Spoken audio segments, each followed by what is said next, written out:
రైతు మిత్రులకు నమస్కారం. ఈరోజు మే నెల 23 తారీఖు 2026 సంవత్సరం. ఈరోజు అనంతపురం మార్కెట్‌లో రేట్ అయితే మళ్ళీ పెరగడం అయితే జరిగింది.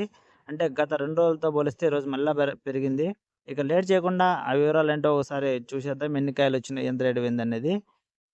ఈరోజు మార్కెట్‌కి కేవలం 250 టన్నులు మాత్రమే రావడం అయితే జరిగింది. అందువల్లే ఏమన్నా రేటు పెరిగిందో ఎట్టేట్లో మరి. ఇక రేట్ల విషయానికొస్తే ఈరోజు 14, 15 వేల రూపాయల నుంచే మొదలైంది. పొడికాయలు కొంచెం మెత్తగుండేటివి ఇలాంటివన్నీ గూడంగా తక్కువగా గూడా పోవడం అయితే జరుగుతా ఉంటది మార్కెట్‌లో. 20,000 నుంచి కొంచెం బెటర్‌గా ఉన్న కాయలు దాదాపు 30,000 వరకు, 35,000 వరకు అట్లా పోవడం అయితే జరిగింది. 40,000 ఈరోజు మధ్యస్థంగా పోవడం అయితే జరిగింది. ఇక 40,000 నుంచి మొదలై బాగున్న కాయలు దాదాపు 52, 53 వరకు గూడా ఎక్కువ శాతం లాట్‌లయితే బాగున్న కాయలు పోవడం అయితే జరిగింది.